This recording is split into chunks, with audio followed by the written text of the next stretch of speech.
ಕನ್ನಡ ಸುದ್ದಿಗೆ ಏನ್ರ ಬಂದ್ರೆ ಮಾನ ಉಳಿಸಾಕಿಲ್ಲ. ನರಕ ಕಿಳಿಸಿ ನಾಲ್ಗೆ ಸಿಡಿಸಿ ಬಾಯಿ ಹೊಲ್ಸಾಕಿದ್ರೂನೆ ಮೂರ್ನಲ್ಲಿ ಕನ್ನಡ ಪದವಾಡ್ತೀನಿ ನನ್ ಮನ್ಸನ್ನಿ ಕಾಣೆ. ಇದು ಜೆ.ಪಿ. ರಾಜರತ್ನಂ ಅವರ ರತ್ನನ್ ಪದಗಳು. ಈಗಿನ ಸಂದರ್ಭಕ್ಕೆ ಅಂತಲೇ ಅವತ್ತು ಬರೆದಿದ್ರು ಅನ್ಸುತ್ತೆ.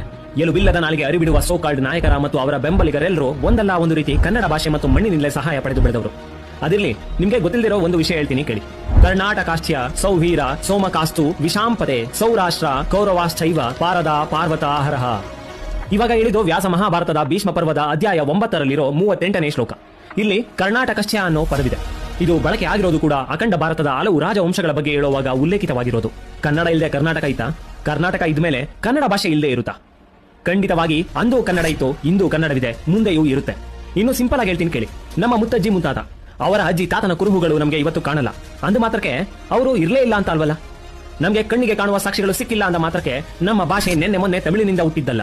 ನಮ್ಮ ಅಲ್ಮಿಡಿ ಶಾಸನ 450 ಸಿಹಿ ಕಾಲಕ್ಕೆ ಸೇರಿದ್ದು, ಅಂದ್ರೆ ಸುಮಾರು 1,500 ವರ್ಷಗಳ ಹಿಂದಿನದ್ದು. ಅದಕ್ಕೂ ಮುಂಚಿತವಾದ ಸಾಕ್ಷಿ ಮಹಾಭಾರತದ ಈ ಶ್ಲೋಕ. ಮಹಾಭಾರತದ ಕಾಲಮಾನ ಇವತ್ತಿಗೆ ಸುಮಾರು 5,000ದಿಂದ 7,500 ವರ್ಷಗಳ ಹಳೆಯದ್ದು. ಇದನ್ನ ನಿಲೇಶ್ ಓಕ್ ಅವರ ರಿಸರ್ಚ್ ಅಲ್ಲಿ ನಾವು ನೋಡಬಹುದು. ಇವಾಗ ಹೇಳಿ, ತಮಿಳಿನಿಂದ ಕನ್ನಡ ಹುಡ್ತಾ?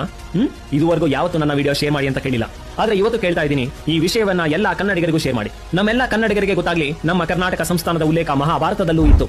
ಅಂದ್ರೆ ಪರೋಕ್ಷವಾಗಿ ನಮ್ಮ ಕಸ್ತೂರಿ ಕನ್ನಡವೂ ಅವತ್ತೇ ಇತ್ತು ಅಂತ. ಮತ್ತೊಮ್ಮೆ ಎದೆ ಉಬ್ಬಿಸಿ ತೊಡೆ ತಟ್ಟಿ ಹೇಳಿ, ಕನ್ನಡ ಸುದ್ದಿಗೆ ಏನ್ರಾ ಬಂದ್ರೆ ಮಾನ ಉಳಿಸಾಕಿಲ್ಲ.